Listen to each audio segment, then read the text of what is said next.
embora essa síndrome aí do burnout, que é o nosso assunto de hoje, tenha sido descoberta lá na década de 70, lá nos Estados Unidos, é algo que continua bem comum e a gente vai colocar um pouquinho deste assunto no nosso lado feminino, né? Nas nossas escolhas, no nosso dia a dia e tudo que envolve aí uma série de culpas que nós, mulheres, estamos muitas vezes carregando e levando a essa síndrome. Só para dar uma palavrinha para vocês, essa síndrome é caracterizada pelo esgotamento mental e físico.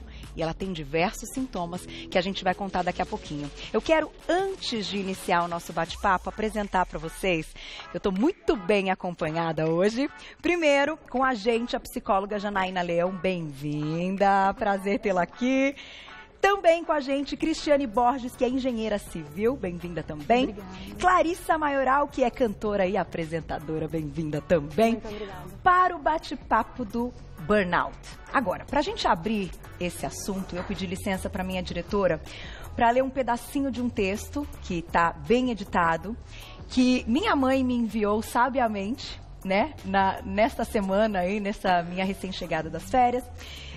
E eu vou só passar para vocês de quem é, tá? É da Fernanda Marques, ela tem um Instagram que se chama E Agora Cinderela. Quero mandar um beijo para ela, porque as palavras são muito legais de todos os posts que ela tem feito. Vou começar o texto para vocês, então, das palavras da Fernanda, certo? Um dia desses, uma amiga compartilhou no Facebook um artigo da Forbes intitulado 13 coisas que pais mentalmente fortes não fazem. Aí ela diz, eu tenho uma tendência inexplicável de discordar de cara com qualquer artigo que reduza a uma ordem numérica a enorme complexidade de educar um filho. Outra tendência que tenho é a de rir histericamente quando alguém que ainda não tem filhos compartilha artigos sobre como criá-los. E sim, eu era uma dessas também. Mas ainda assim decidi investir 5 minutos da minha vida para ler esse artigo. O qual chamou a atenção o artigo 2, abre aspas. Pais mentalmente fortes não educam guiados por culpa. Eles sabem que, embora a culpa seja desconfortável, é algo tolerável. Eles se recusam a deixar essa culpa impedir-lhes de fazer escolhas sábias. Fecha aspas. E voltamos para as palavras da Fernanda. Culpa materna é quase uma entidade própria. Mas será realmente que devemos aceitar esse sentimento como parte do percurso? E agora sim, meninas, podemos começar nosso assunto. Deixa eu mandar um beijo para minha mãe que sabiamente mandou o texto é longo, tem outras palavras, a gente editou, né, para uma introdução aqui no programa, mas eu acho que foi o suficiente para a gente já sentir aquela, né, aquela pegada no nosso assunto. E eu começo com as suas palavras, Janaína, hoje, para a gente discutir um pouquinho e tentar desmembrar isso que está acontecendo para ajudar as pessoas, porque as meninas são convidadas, vão contar histórias pessoais, mas eu não sei se eu estou muito fora aí, né, disso. Eu não sei, minha diretora, por exemplo, a gente conversou sobre isso, eu acho que é algo bem comum. Como você caracteriza, então, a síndrome e como ela começa, Janaína? Essa é a minha dúvida. Qual o início dessa bola de neve? Bacana. Então, antes da gente falar de síndrome de burnout, a gente precisa entender que o estresse, ele tem 3 fases, que é a aguda, da resistência e a crônica. E é na crônica que surge a síndrome de burnout. E o que acontece lá na fase crônica?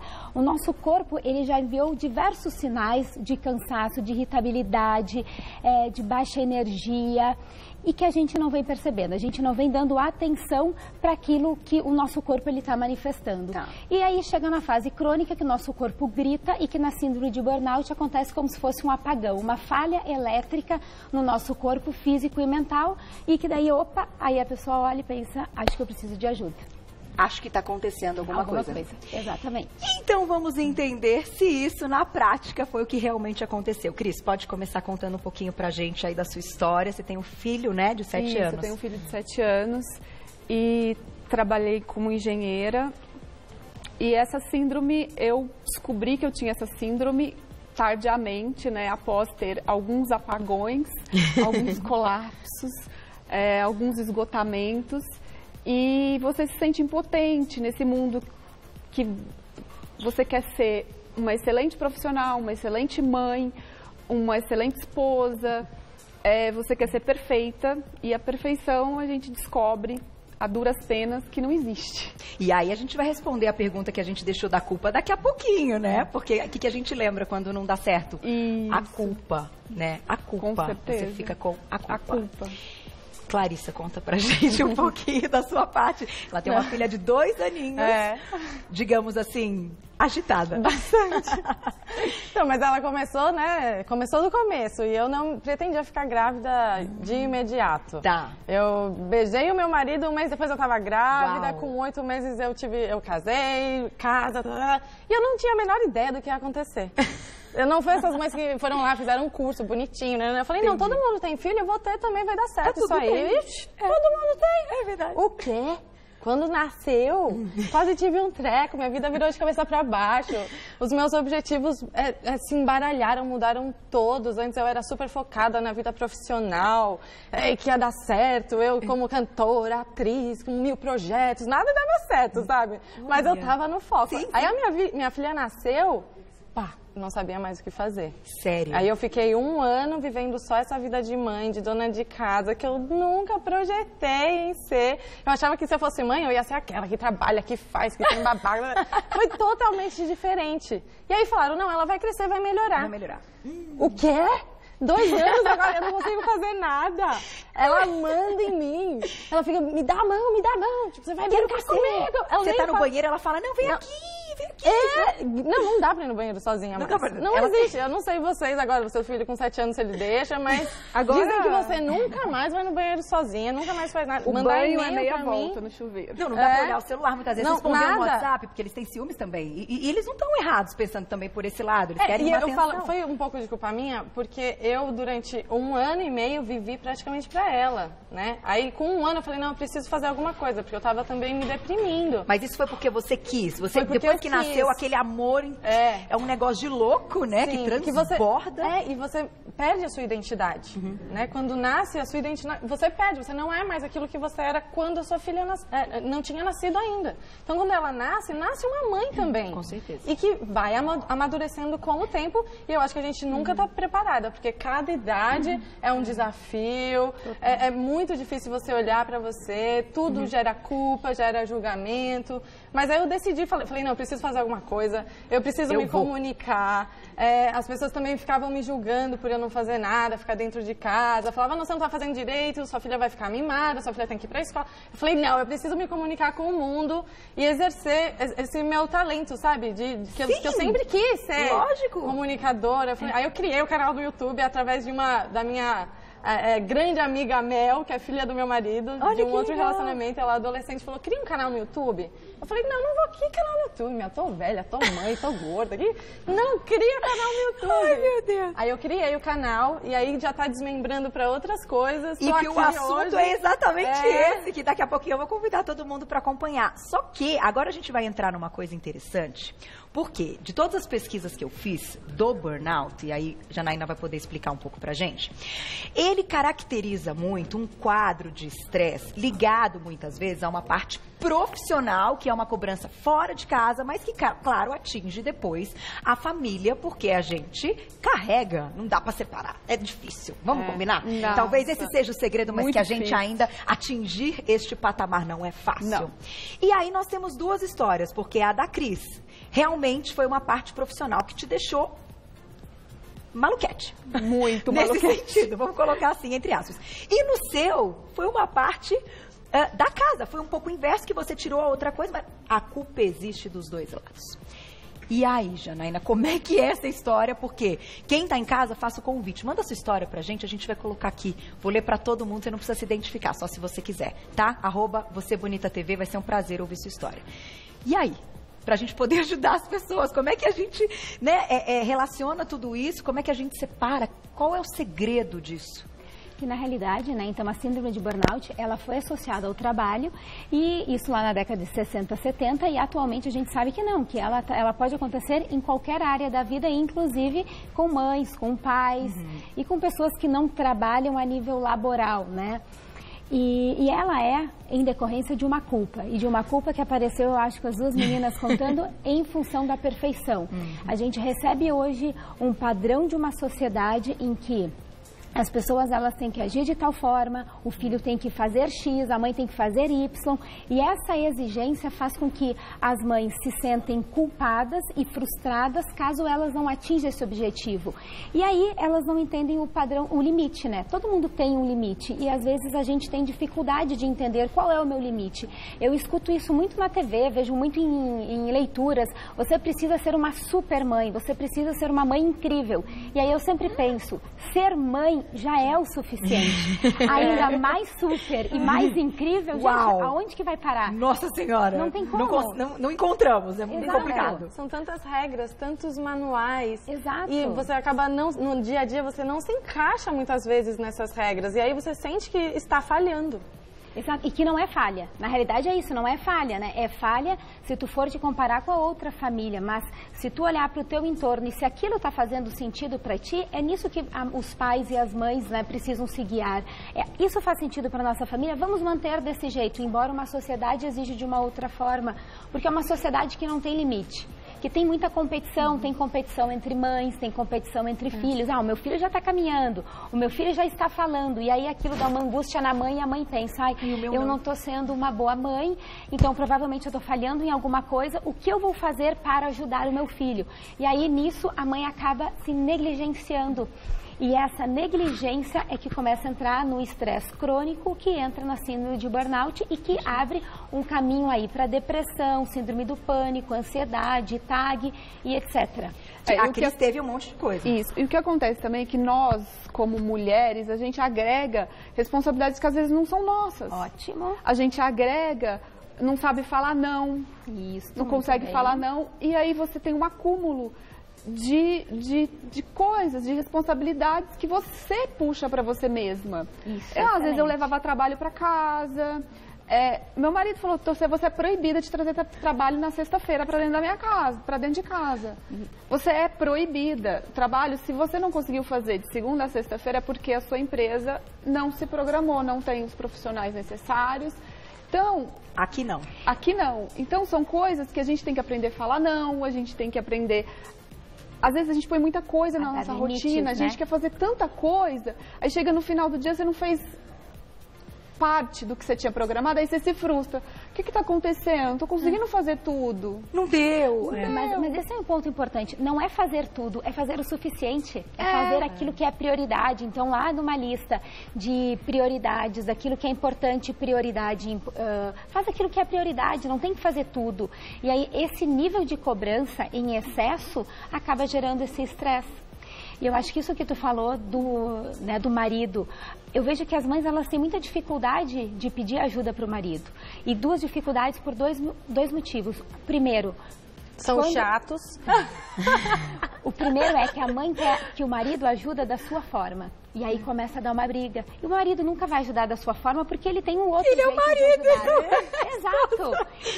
Só que a mãe também precisa aceitar isso para começar a ter uma sobrecarga de atividades. E aceitar que ele vai fazer do jeito dele. Mas nós centralizamos, meninas. Nós centralizamos porque nós temos muitos braços, entendeu? Polvo, mãe polvo. Nós temos, a gente se sente aí, né? Com tantos braços. Eu até vou contar uma coisinha que agora eu me lembrei que foi hoje que aconteceu, que é uma coisa assim. Eu não consigo cumprir o horário de deixar o meu filho no inglês certinho. Eu não consigo. Eu chego todos os dias um pouco atrasada. Todos os dias. Vocês não estão entendendo. Todos. E aí hoje, eu falei até pra minha funcionária, eu falei, meu Deus, eu acho que eles acham que eu sou uma mãe péssima. Porque só que assim, enfim, não sei explicar o porquê, mas eu sou uma pessoa pontual, eu estou ao vivo todos os dias. Então, como eu, uma pessoa pontual, que todo dia está ao vivo, nunca chegou atrasada para apresentar o programa, porque começa sem mim, né? A câmera abre, não é verdade? Não chego na hora pro menino entrar na aula. Gente, eu não sei explicar pra vocês. Janaína, você me explica. Mas nunca dá. Eu calculo o tempo, aí o trânsito, não sei o que lá. Aí na garagem acontece tal coisa. Aí tá saindo outro carro a mais. Eu falo, não acredito, eu já não consegui de novo. Deve ser a lei da compensação. Porque você aqui, você chega... Você tinha compensa depois de manhã. Meu cérebro fala assim, calma. Lá na aula. Lá você pode. Lá você pode. Tudo bem, tudo tem problema, alguns minutinhos. Vamos pras perguntas do saudável, público, tá gente. vendo? É uma loucura, eu vou dizer pra vocês, que vergonha. Na tela, perguntinha do público. Quem escreveu pra gente? Olha lá. Um beijo, Fabi, obrigada. Homens também sofrem desta síndrome? Sim, homens também sofrem. Teve uma pesquisa na Bélgica agora de 2 mil entrevistados, dentre eles 12% então apresentaram síndrome de burnout e entre eles eram homens e mulheres. E ainda mais agora, né, no momento em que não é só a mãe que cuida do filho, também tem muitos pais, né, então também sofrem.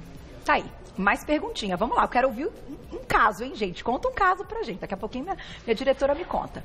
Cecília, um beijo, obrigada. Vocês acham que algumas profissões podem ficar mais expostas a essa síndrome? Aí eu vou querer ouvir as meninas e a sua opinião. Ok. O que você acha? Sim, principalmente profissões que têm um contato interpessoal mais ativo, né? Então, por exemplo, profissionais da área da saúde, da área financeira, da área de telemarketing, que está o tempo inteiro nesse relacionamento interpessoal. No caso, ela ali também, né, tem um exemplo. A história da Cris é boa nesse aspecto. Meu trabalho também, ele exigia, eu trabalhava com órgãos públicos, tem um contato interpessoal e profissional, vários egos, várias questões ali, projeto, obra, planejado, executado e várias intercorrências. E o fato de eu ser mulher no meio ambiente de um ambiente masculino também, eu sempre me cobrei muito essa questão, até estava comentando aqui fora do ar, que eu sempre me cobrei ser muito boa no que eu faço, porque eu tinha que provar que eu era uma excelente profissional. Porque você era mulher. Era mulher e há uma discriminação. Existia mais ainda quando eu me formei há 15 anos atrás. A minha especialidade, existe ainda essa discriminação. Não tem uma certa confiança por ser mulher e pode ser pela idade também, porque a engenharia eles respeitam mais engenheiros mais velhos, mais experientes e não... às vezes perguntar uma coisa? Eu queria saber quanto tempo seu filho tinha quando você voltou a trabalhar? Boa. Eu nunca parei de trabalhar. Tá vendo? Eu acho que isso pode ter influenciado também, porque é muito estressante você deixar um neném de 2, 3, 4 meses aos cuidados de outra pessoa. O que aconteceu comigo é que na época que meu filho nasceu, eu trabalhava, eu administrava uma empresa junto com o pai dele, que é o meu ex-marido. Como eu administrava a empresa, a gente montou uma sala, eu levava meu filho para o trabalho, a babá ia junto, sempre debaixo do meu... Mas olha a sua cabeça, assim, como eu ficou. Acordava de manhã. É bem louco, eu vivi a mesma coisa aqui nesse camarim. Eu acordava de manhã. E agradeço muito a Gazeta de ter deixado ele vir comigo, foi maravilhoso. Ele foi pro colégio só com 3 anos, mas assim, foi esse misto de trabalhar com ser mãe, com correr atrás, com supermercado, administrar tudo. Eu estava no supermercado administrando o banco.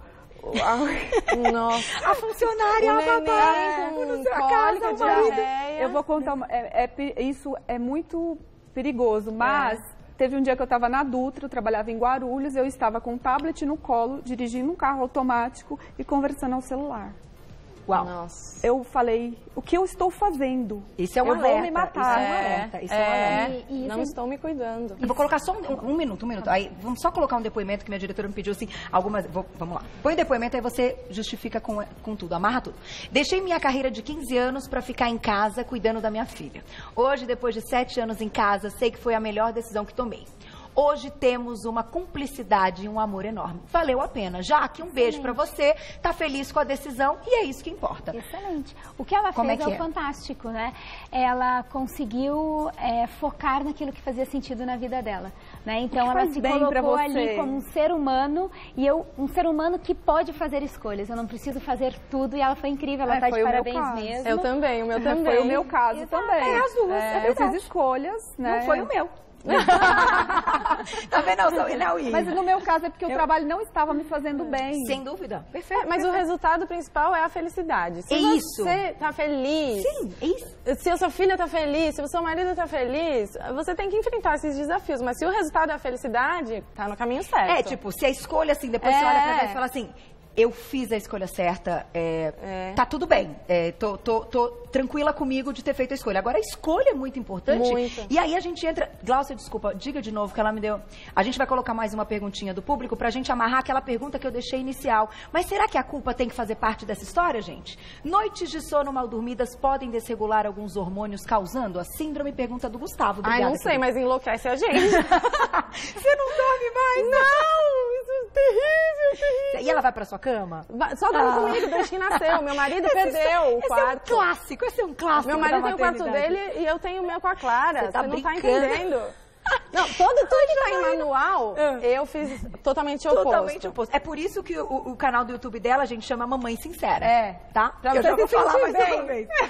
Vamos amarrar essa história? Ótimo. Então, uma noite de sono bem dormida, ela é sensacional e previne, inclusive, várias doenças, né? Então, se a síndrome de burnout, ela é essa sobrecarga e ainda tu não tá conseguindo dormir para dar uma equilibrada hormonal, provavelmente vai potencializar ainda o esgotamento mental, que já está crônico e pode desenvolver outras doenças. Então, com certeza, é importante criar um espaço à noite para se preparar para o sono, né? Deixar uma luminosidade menor, ler leituras suaves, leves, buscar uma música clássica, instrumental, fazer uma meditação, né?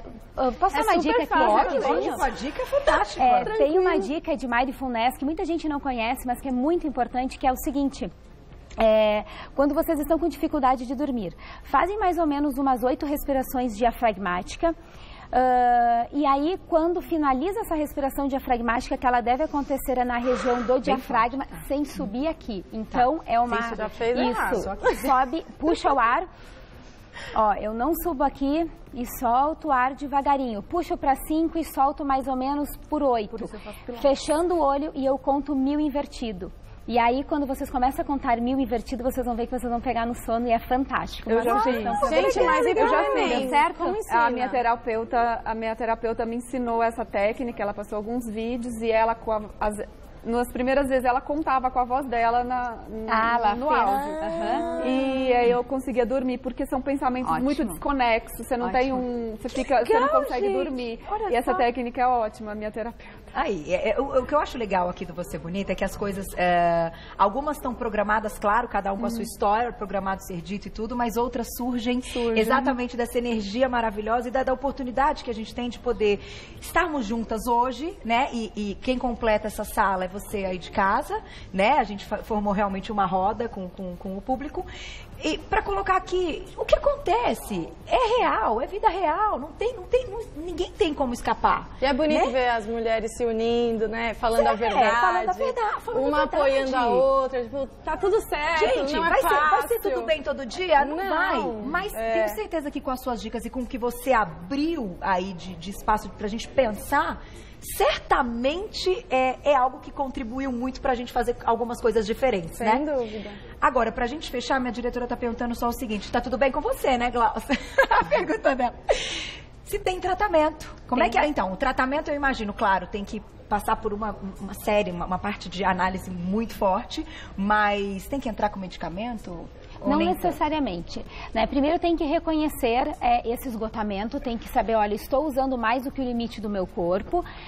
Após entender isso, desacelerar, que nós já havíamos conversado antes, buscar coisas que fazem sentido na sua vida, entender que vocês, né, não precisa fazer tudo, dar conta de tudo, tem que ter limites e muito importante é dizer não, né? O filho, ele vai demandar muito? Sim, mas ele vai demandar o tanto que a mãe estiver disponível. Tá. E para as mães uma dica, né? O que importa não é a quantidade, e sim a qualidade que vocês convivem com seus filhos. É estar 100% no momento que está. Exato, e não com quantidade. Desacelerando, né? Desacelerando e buscando coisas que deem satisfação. Por exemplo, yoga, meditação, atividade física que goste, uma alimentação saudável. Em alguns casos, com certeza, é necessário o uso de medicamentos. Tá. Então, uma avaliação psiquiátrica sempre é bem-vinda. E eu falo principalmente aprender a falar não e falar eu quero um tempo meu no meu dia para mim mesma. Ótimo.